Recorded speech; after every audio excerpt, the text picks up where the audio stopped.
Greetings, gremlins, and welcome back to Anime Seasoning, the show where I wait till the halfway point of any given season to give you my first impressions on stuff that happened months ago. Can't get upset at me for it, there's a process for a reason, you just have to trust it. We got a ton of stuff, like 30 shows to discuss today, and I've already pre-filled and I dropped one. Hold on, party foul. That's okay, I fixed it and you didn't see it and I'm keeping this take. The traditional what the fluff hat is filled practically to the brim. I thought I was going to have to get a deeper hat for this episode, but we made it. And it's full up with all these scraps of paper that have terrible anime written on them. So let's just get started. Come on, big money.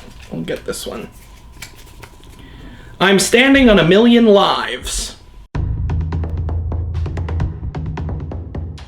What's really being stood on by this series are 1,000,000 other isekais. In the first episode, we're introduced to our main character who loves living in the parallel universe because he gets to murder goblins with impunity. A regular goblin slayer, if you will. Regular life in Tokyo sure is boring around here.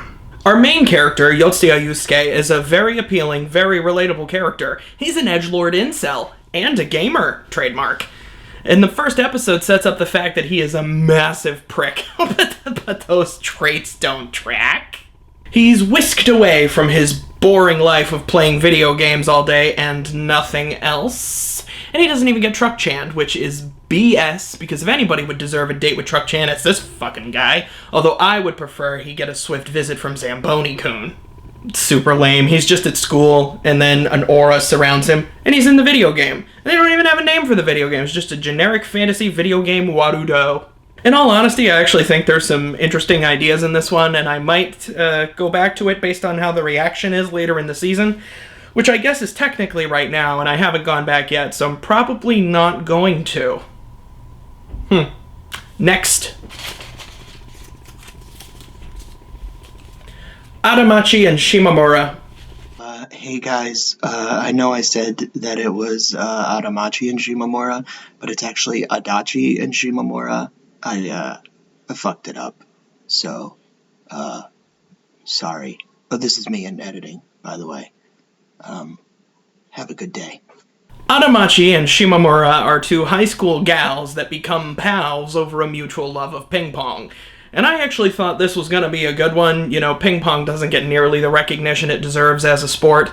And honestly, I thought it was just going to be a cutesy little show about two lesbians that love ping pong. But then all the side characters just started groping each other for fan service, and I was not okay with that. I do not understand why that ends up in so many shows. I've heard the excuse that it is quote-unquote comedy.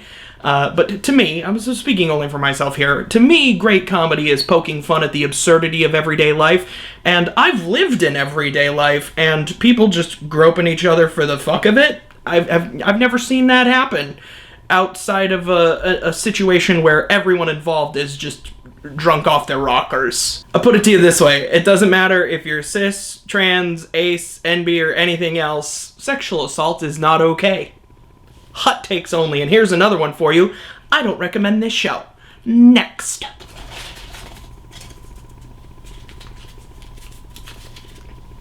Our Last Crusade.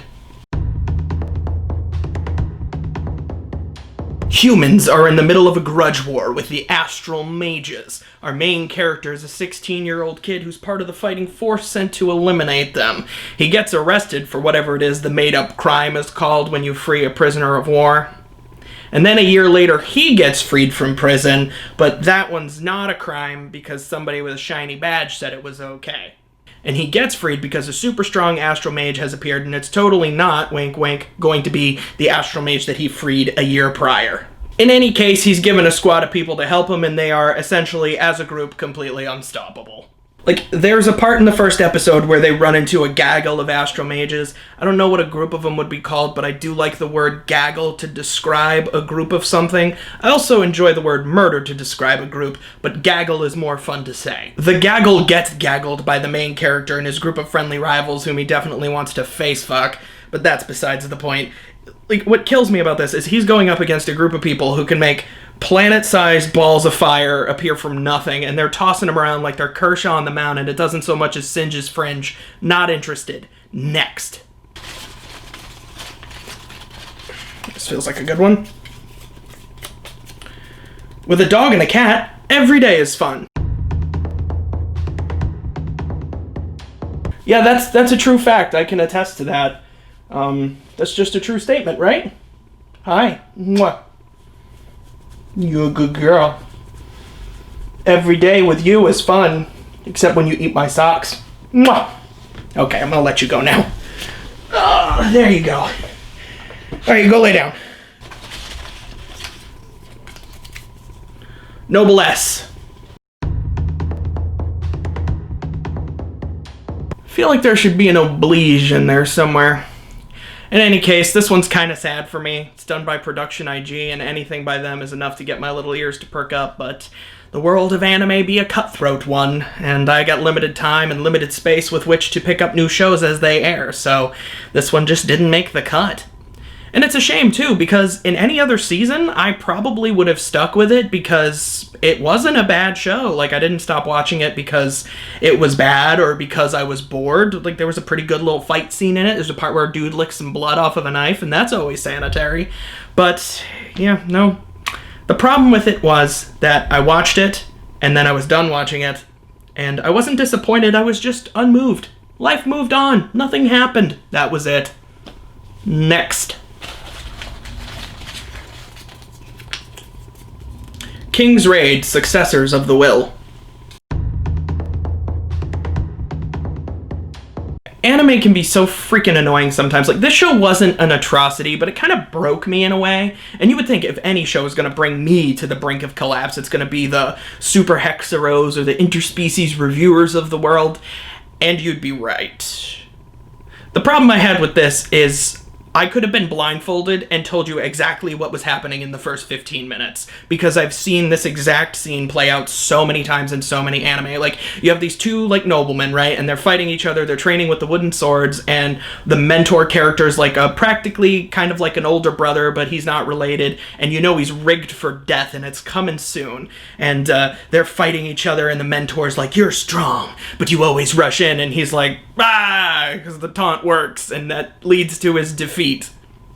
I've seen it so many times. They look the same. Like, the designs of the characters are usually the same. The aesthetic is always the same. Fucking the lighting is always the same in these scenes. They always take place at the exact same time of day. It's ridiculous. But the show does have a plot, and that plot is that there is a race of beings called the Dark Elves, and the humans, oh, they don't like these Dark Elves because, you know something, the Dark Elves are really untrustworthy, and they're really uppity at the fact that the humans killed their people and burnt their villages down.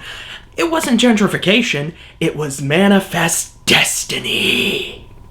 And what a wonderful allegory this would be if it weren't for the fact that the Dark Elves are being clearly set up as the bad guys. Like, yeah, it's not a good thing that their race is oppressed, but can they complain about it a little more quietly and off to the side? And not while I was trying to watch the NBA Finals? I suppose that is what I get for having expectations of a show based on a fucking cell phone game. Hopefully this is just one. It feels like one. Osamatsu Season 3.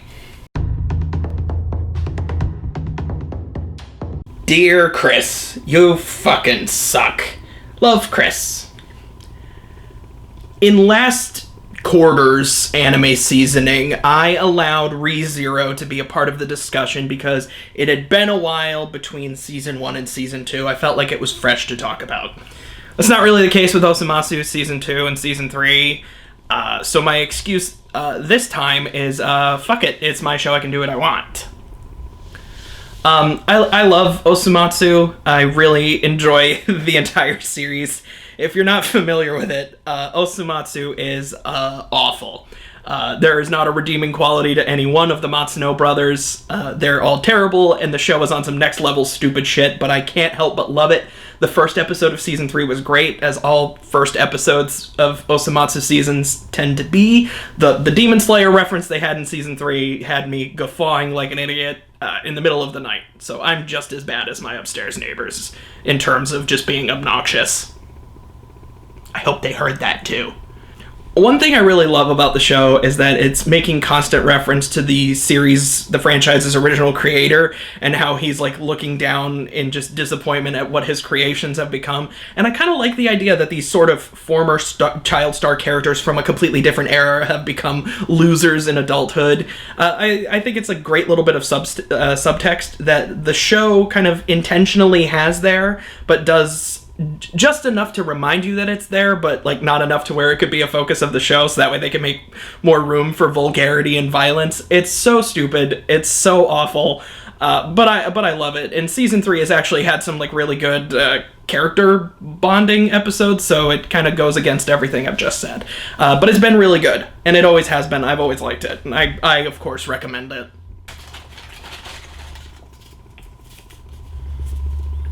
This is The Bottleneck. A man works at a grocery store. His co-worker has his face hidden at all times. When he finally ventures to speak to this mysterious man, he gets cooked into a rice ball. Sorry, what?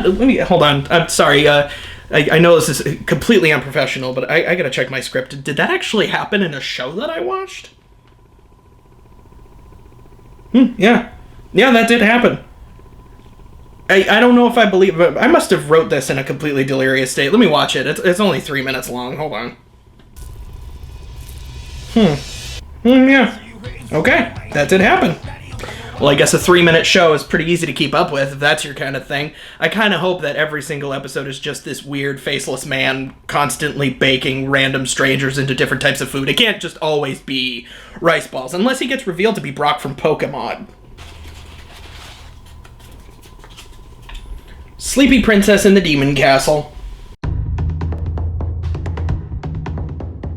I honestly love it when the shows that I think are going to be terrible end up proving me wrong. Like, there's nothing more magical to me than eating crow over anime, because I've gotten pretty good over years of watching this garbage to know from pretty limited information and just thumbnails what's going to be good and what's going to be bad, and I got a pretty good success rate in that regard. Now, when I was reading what was available on, I use a site called Live Chart to see what's coming from season to season, I thought Sleepy Princess, I didn't think I was going to love it, but I didn't think I was going to hate it. I thought it was just going to be an average one that I would drop relatively quickly. The plot is that there is a princess, a young princess, and her name is Cialist, and she lives in the nation of Gooderest, and it is the Gooderest nation. She gets captured by a demon king, and he locks her in a cell in his demon castle, and the entire show is like split up into little bite-sized chunks because she's incredibly tired, and every single little bit is just a new mission for her to try to find a way to get to sleep. Every episode's broken up, and as she's going through these incredible hijinks to get to sleep, like for example, in the first episode, she has to find better sheets, or she has to find a quiet place to actually go to sleep, and she's trying to do all this, and the monsters and the demons that already live in the castle are just completely exasperated by this little brat running around and making a mockery of everything that they're doing because she's trying to get asleep. I love it so much because the princess will risk death, and in fact even die, for a good night's sleep, and you know what, living in 2020, that is a mood that I can get behind. I highly recommend it. The hijinks are incredibly entertaining. The exasperation of the other characters is fun. It's just an enjoyable little show. Very, very surprised that it ended up being as good as it is, so I would highly recommend it. Rail Romanesque.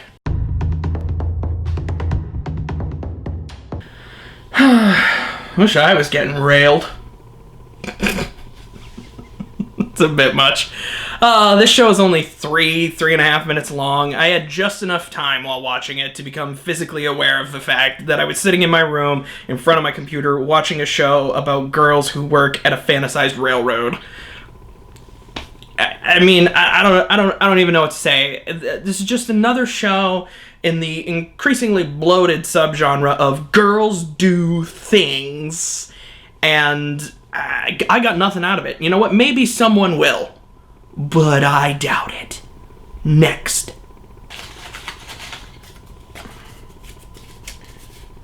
Talentless Nana.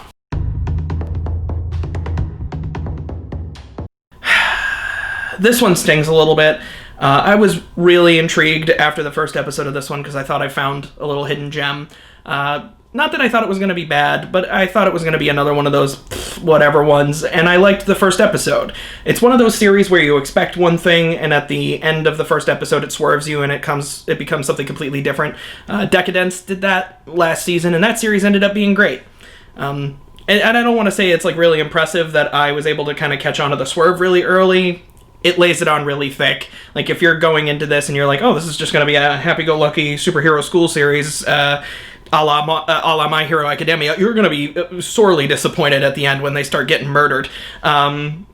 And that's what they're doing. The plot is that there's a bunch of superhero kids, they all have incredible powers, and there is an imposter among them who's trying to kill them all. And like I said, the tension builds throughout the first episode. I was pretty aware that Pink is kind of sus, and the murderin' is a-coming, and sure enough it did, right at the end. And I thought it was good because it reminded me a lot of Danganronpa, where it's like sort of a dark comedy, like, yeah, these kids are gonna get murdered, but I mean, at least it's got a good sense of humor about it. Oh boy. But then episode 2 completely ruins everything. You start to realize very early on that comparing it to Danganronpa is a mistake because it does not have the comedic chops of Danganronpa. The writing is not as good. The characters are not as eccentric, which is really what kind of helps the fact that Danganronpa is a series about a bunch of teenagers getting murdered by each other, and the kind of eccentricities of the characters kind of allow that to be okay in a way.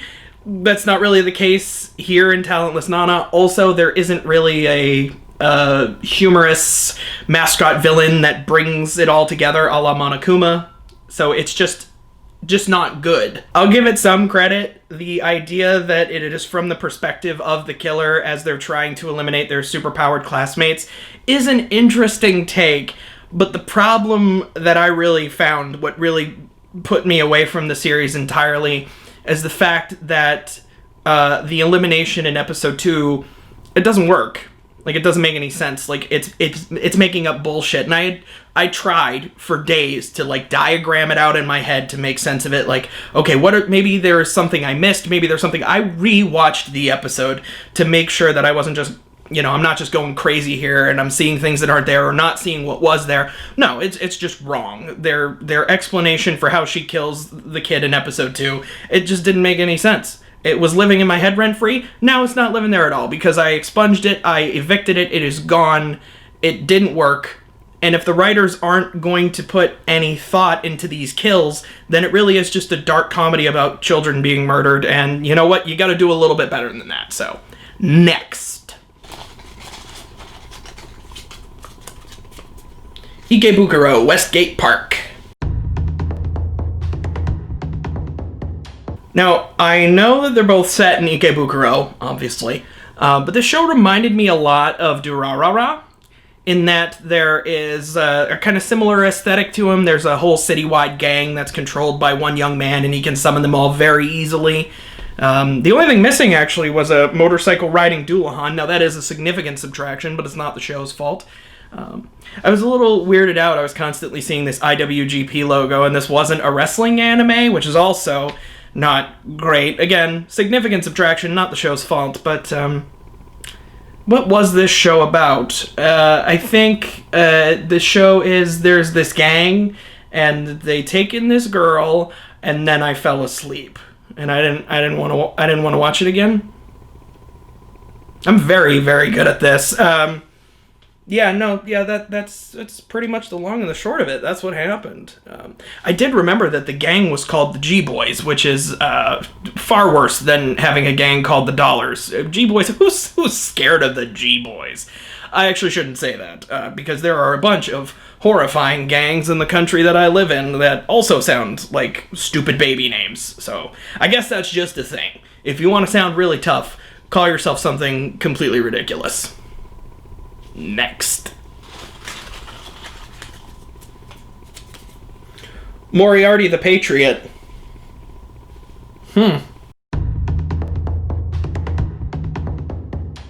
Man, anime really does love the Sherlock Holmes property. It seems like every year there's a new series that is tangentially related to Sherlock Holmes in some way. Like, I think there was one a couple of seasons ago that I didn't end up watching. Is it because Sherlock is in the public domain? Is that why there's just so much? I guess that makes sense. Or does that even matter? Like, I don't know. But I will say, I did kind of like the alternate take on Moriarty in this. I don't have a problem, really, with alternate takes on established characters. I think this is actually one of the better takes on Moriarty I've seen in anything not done by Conan Doyle. In that he is, like, in a Dexter-like role, and he's called a crime consultant. I was like, ooh, that's quite a title. Where do you put that on your resume? Sherlock, I watched a couple episodes of it, and Sherlock hadn't shown up yet. I'm sure he's going to very soon, although I wouldn't mind if he didn't. Honestly, I think this Moriarty kind of stands on his own without that particular foil. And he's got his own little squad. I think that's pretty neat. But yeah, another Sherlock Holmes property. If it is a public domain thing, they should make more anime about other stuff in the public domain. If Phantom of the Opera is in the public domain, make more Phantom of the Opera anime, you cowards. Open up your minds. Let the fantasy unwind. I guess I recommend this. You should check it out. It's more interesting than a lot of other detective Sherlock Holmes-based properties. So, yeah, I guess if you want to watch a good one, this'll do. Next. Party foul again, son of a bitch. I didn't see what it was. We're gonna go with whatever this was I dropped. If I can read. Assault Lily, Bouquet. Oh, that's unfortunate. That's a bad one. The only assault here was on my psyche. This show reminded me a lot of that other show from last season that was also a magical girl school series where it didn't have anything to show for itself other than 30 unique dress designs. That one was called Lapis Relights, and don't feel bad that you forgot it.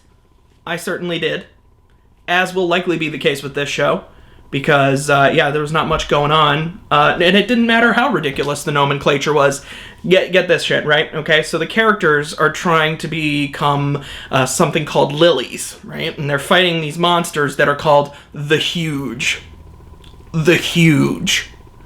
And they use these magical weapons to defeat them, and the main character's name is Riri. Do you get it? That's actually a joke. She's trying to become a lily, and her name is Riri. If you phonetically say those two words in Japanese, they sound the same. You have Riri and Riri and Riri, isn't that?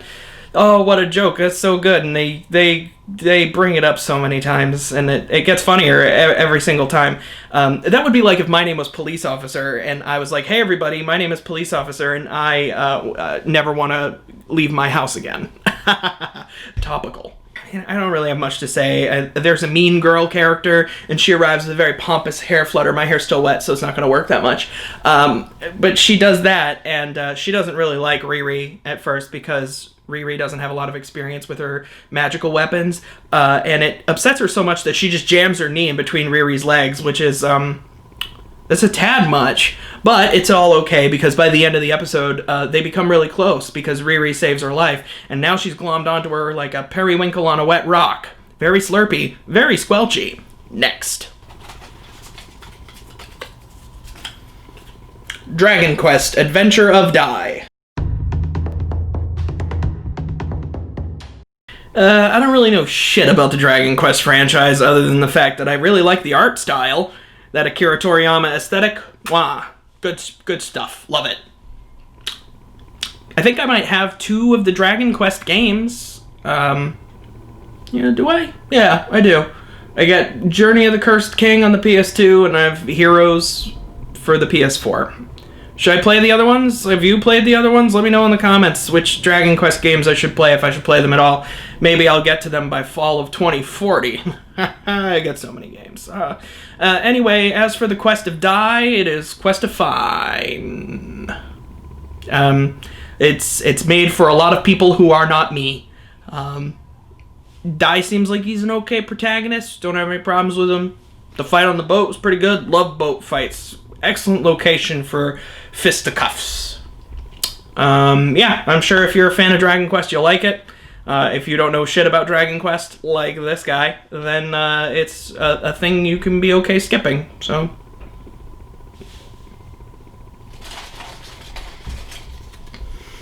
Hypno Seismic.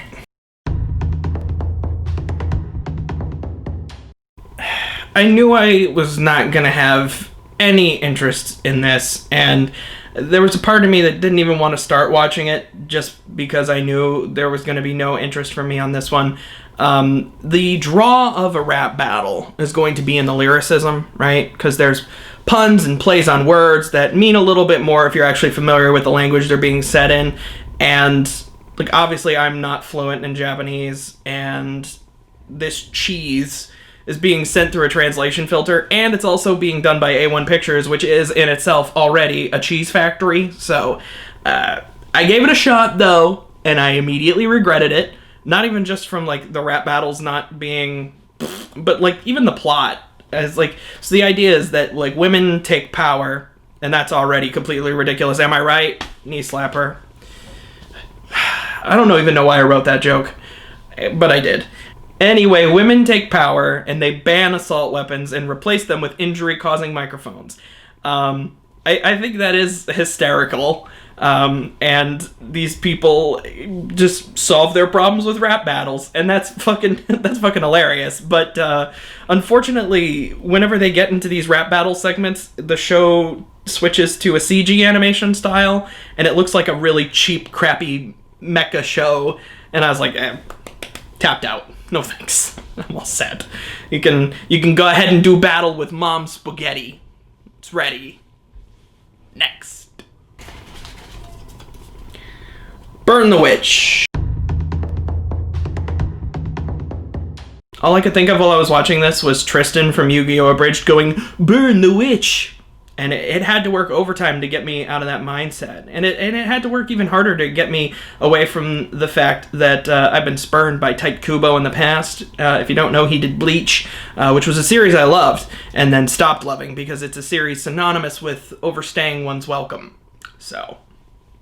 but then I found out that this is actually an OVA. It wasn't a show. It was a movie that got split into 3 parts. And after that I said, wow, you can just call this one Chad because it's not worth talking about. Yashahime. Hell yeah, dude. This is one of the shows I was actually looking forward to this season. I have a long history with Inuyasha. It's one of the first anime that I, actually remember actively seeking out new material and episodes for. So I was very excited to see these characters again and see new characters. And the first episode of this sequel series did exactly what I would have wanted any sequel series to do, and that's have kind of like a standalone story with the old characters that still sets up the new one. So it kind of like brings the old people back, but still can, let new people be like, that's okay, we're still doing our own thing. And from episode 2 onward, it's been a focus on the new characters, Toa, Setsuna, and Moroha, and I really like all 3 of them. I enjoy their dynamic. It's been a lot of fun so far, and that's really what I'm most excited about, is the fact that Inuyasha was always a fun series. I always enjoyed Inuyasha, and this one's been enjoyable too. I'm excited for the old characters to kind of be reincorporated in now that the newer characters have had some time to shine. I'm excited to see how they all interact. I've really enjoyed the show. I highly recommend it. If you ever enjoyed Inuyasha back in the day, I'd recommend it. Or even if you're not really familiar with it, this is a good one. It does a good job of keeping new viewers informed while not alienating. It doesn't alienate anybody, and that's pretty impressive. So check it out. Magetsu Opening Act. This is a show about performance comedy, and it's yet another in the ever-present genre of girls do things. Did you know that girls can do things? They're intensely capable of doing things. Pick a thing, have 4 or 5 girls do it, and you got a premise for a show. I was worried that this was going to be sort of in the same vein as Hypno Seismic, where the language it's being spoken in was going to be a major barrier, but it is mainly around the performance comedy, and the main character is basically doing, what's the deal with airline food? And I quite love the fact that she is Joker level bombing her performance. And you know what, if the series ends up going in a direction where she brains a late night talk show host, I'll watch it. But until I get confirmation that happens, next. I'm just freestyling at this point. I wrote a script. I'm just making shit up. Warlords of Sigdrifa. Hey, do you want me to describe a show that sounds pretty good? Humans are doing battle with dangerous monsters. The god Odin descends from the heavens to assist them, and he allows the use of his Valkyries in combat. And one of his Valkyries, death follows her around. She gets her tasks done with aplomb, but all of her comrades end up dying. And by the way, they're all flying around in F-16s and biplanes and shit, and they're having dogfights in the sky. It's just a real shame that it was grass-growingly boring. How do you make that boring? But there was just no punch, no pizzazz, no atmosphere. So I was pretty disappointed watching that first episode. No. Next. Gymnastics Samurai.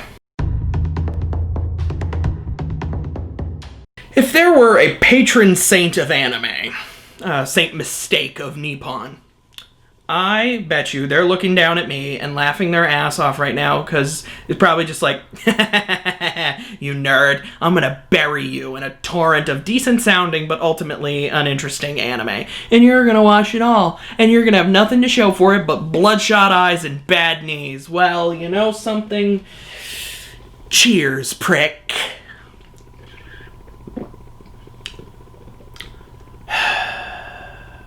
What was I talking about? There is a gymnast, and he is on the verge of retirement because he's been injured to fucking back, and his body just can't keep up with the sport in the same way that it could when he was younger, so he takes it upon himself to spend more time as a single dad with his young daughter.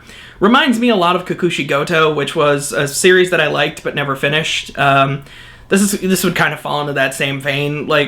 It's not bad in any way. There's gonna be somebody out there, this is gonna be your favorite series, you're gonna be like, you fucking bitch. Just watch the stupid show because it's good. Well, based off of the first episode, it was just fine, so I didn't continue watching it. I got too much other stuff to do, leave me alone.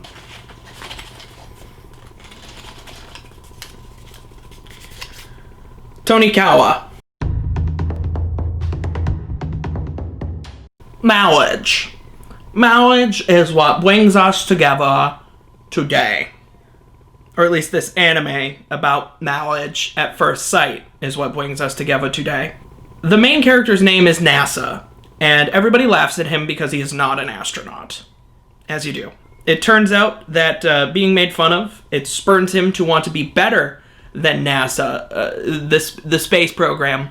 And I gotta say, with the constant hits to their funding, that might not be as difficult as you think, my dude. Anyway, he's walking down the street and he sees this girl and he becomes immediately infatuated with her, so he runs across the street and he gets Chuck-chan, which is fucking hilarious. He's bleeding from the head while confessing his love for her, and she's all in for it. She's like, hell yeah, I'm cool for this, but I'm not gonna date you unless we're married. No sex till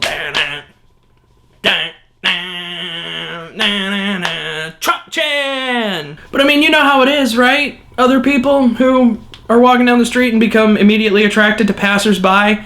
You're walking down the street, you get run over, and then some shaky text appears that questions your resolve as a man.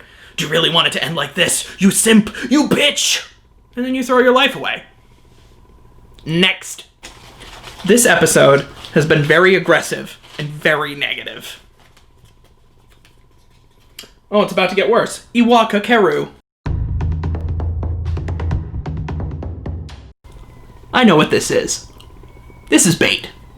Fetish bait. Yet another series for the subgenre of girls doing things. We have Iwaku Keru. Does this show care about its plot?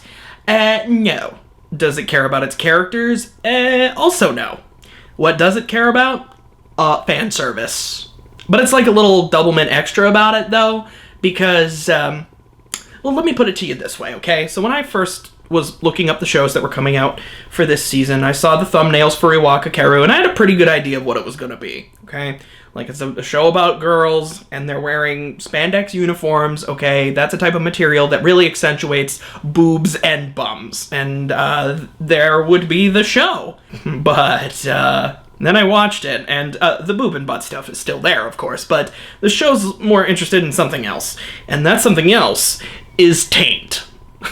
There are so many taint shots in this first episode, to the point where if there were an actual cameraman getting the type of shots that there are in this show, he'd be gutted like a fish on the spot.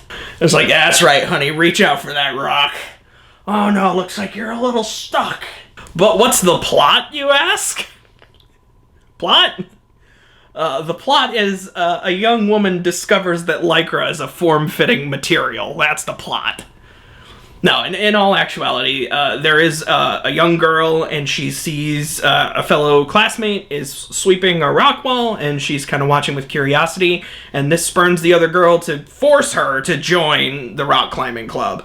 And she's allows herself to be roped into it, so she starts climbing the rocks, and she's not very good at it, but she does enjoy it. She's like, oh, this is entertaining, I'm enjoying myself. But then the other girl is getting mad at her. She's like, oh, I can't believe this plebeian would join the rock climbing club because she enjoys it and not because she takes it seriously. It's like, bitch, you're the one who forced her to join. What the fuck are you talking about? If there was anything else, I didn't catch on to it because I was too busy looking at the screen, just like, oh my god. You can throw this show in the wastebasket, because it is a basket of waste. Next. Kuma Kuma Kuma Bear. Bear, bear, bear, bear. Bear to the power of 4. Kuma Bear is the story of a girl gamer, trademark, and she is playing her favorite VR MMO called Video Game. And her character is extremely strong, but she's wearing a bear costume. I'm going to introduce my friend Squidward to everyone in town wearing a bear suit. I do love the bear suit. I'm absolutely tickled at its inclusion.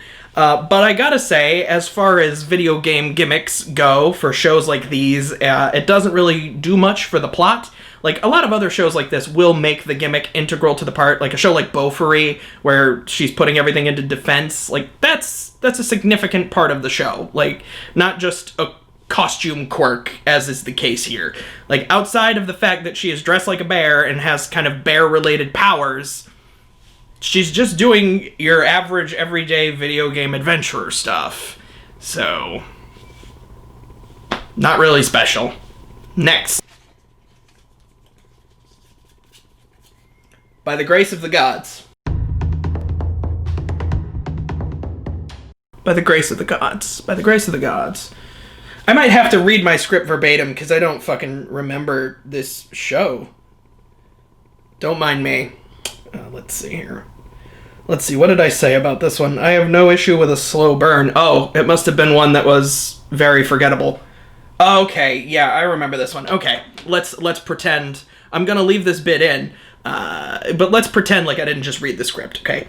I don't mind if a show is a slow burn, okay? Like, there's plenty of excellent content out there that moves at a slower pace, but it remains great because the characters are good or things are interesting, and most importantly, things are actually moving. But that is the key. In order for you to have a slow burn, something still has to be on fire somewhere. This show, by the grace of the gods, didn't even have a fuse. And that's really unfortunate, because you know what? It was, as I recall from looking at my script and saying as such, from having typed it down, it looked great. It was an aesthetically pleasing show, according to me a couple weeks ago. It was pleasant to look at, it was bright, and it was clean, but you know what? That does not a show make. You gotta do more. You gotta do something. And this show, apparently, according to, again, myself, I am the source on this, it didn't do nothing. So, next. Jujutsu Kaisen. This is a good one, but I am not currently watching it.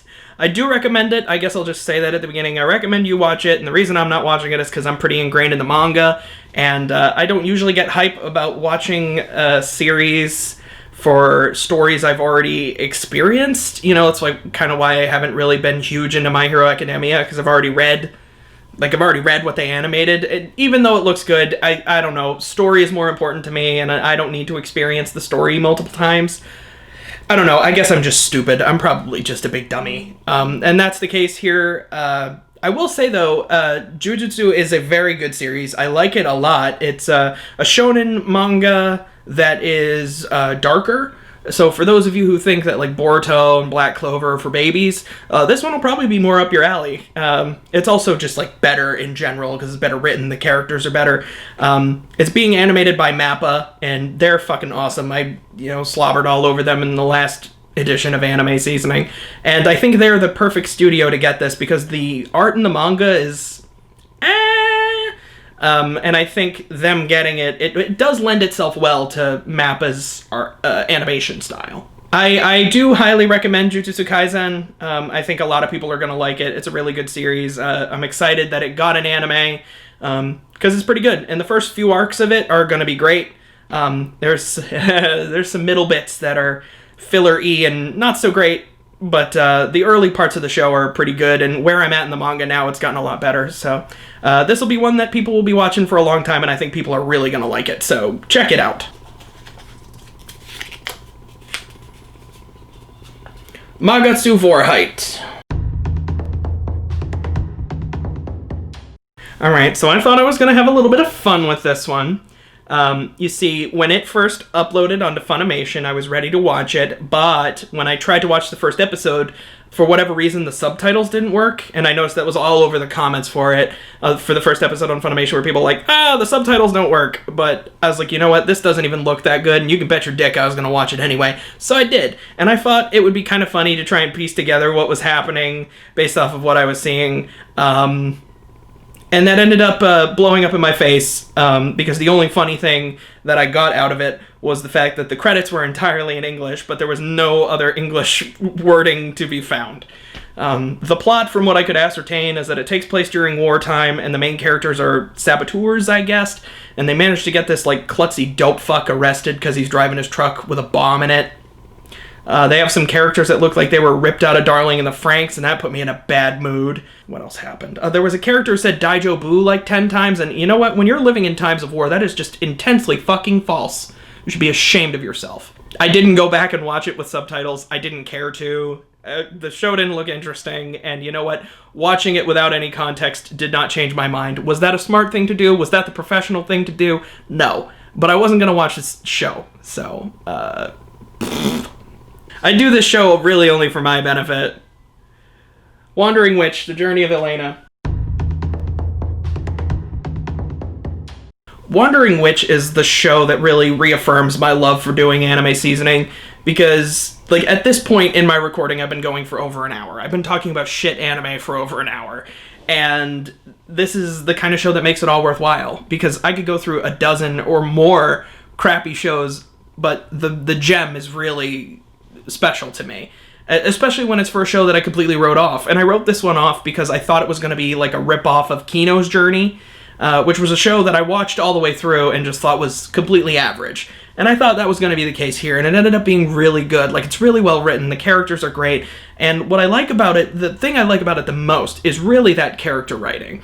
Because every single episode is kind of a self-contained story, or, sometimes you might have a two-parter, but with every self-contained story, Elena is learning more about herself, more about the world that she lives in, and more about the people that she interacts with. And at the end of the episode, she grows and she changes based on what she learns, almost like a real fucking person. The story is that she is a witch, obviously, and she's a very good witch, okay? She flies through her exams, she passes with flying colors, she blows through her competition, and in the first episode, she has to get another witch to recognize her as like an apprentice, and that will make her an official witch. What the exams were for, who cares? So in the first episode, she finally gets somebody to like take her in, and she goes through the ringer with this woman, and at the end of the episode you find out why, and the reveal is really great. It's a good moment for both of the characters, and that's consistent in the show. People that she meets and she learns from, there's some great reveals and there's some great character stuff, but there's also some like darker episodes as well, where you learn that Elena has a lot of power. She's a very powerful person, and she can solve a lot of problems just through the sheer virtue of being a witch. But through the people that she meets, she realizes there's just some problems that she can't solve. There's some aspects of people's lives that she just can't get involved in as much as she would like to help them. And I think that's like such like a real life thing. Like, you meet people in real life who maybe you want to help, but circumstances make it impossible. I like that she feels like a real person. I like that it's not buried in shit fan service, because I feel like a show like this from anyone else would have just been icky. But it's not. It's funny, it's well written, and it's really enjoyable. I highly recommend Elena. Oh, it's the last one. It's the last one. Hooray! It's the last one. Hikarashi! I don't know why I didn't know that was going to be the case. 2020's Hikarashi is a remake of another series called Hikarashi, which is based on a visual novel series of the same name. Or it's not. Who cares? At this point. It's funny. The day before the anime released, I actually finished playing the Onikakushi chapter of the visual novel, so that was nice.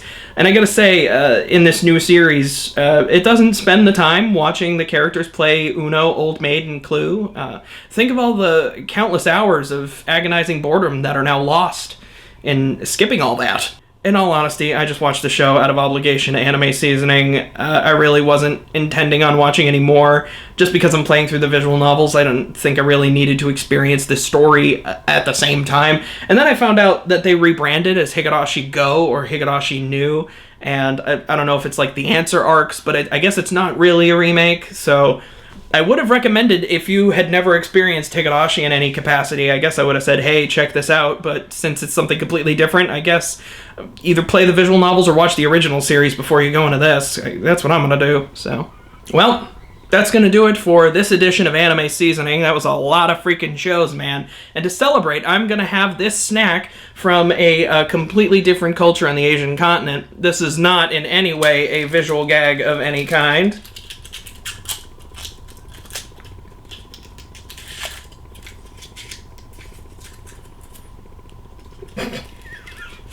Ooh, my fortune!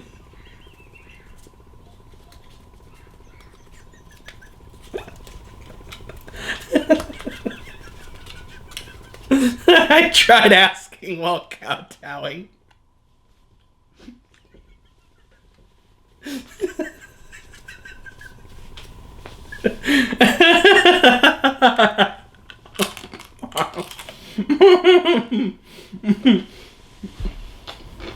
What's the actual fortune? Perhaps you've been focusing too much on spending. Go fuck yourself, Confucius. You stupid son of a bitch. I gotta get back into serious mode now, because I actually fucking hate this show. In the pantheon of deities that oversee all manner of consumption, none be more temperamental than the god of anime, right? Because you have the football gods, right? The football gods, and they demand blood and COVID-positive tests, and they've been getting it. The god of movies took a year off, but the anime god, whoa, what a season he's had. I went through this season not impressed, but cautiously aware of the fact that there wasn't the usual number of gross shows that there usually are. You know, the ones about, like, dating your sister and other ickiness like that. And in a season like this one that had so many shows, it'd be really easy for 1 or 2 or 12 of them to kind of sneak in.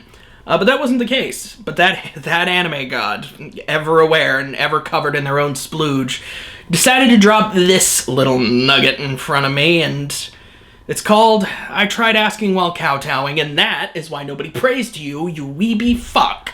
I Tried Asking While Kowtowing is already a mega yikes title, and it is about a faceless POV character tirelessly begging to see a high school girl's tits. That's the show. That's it.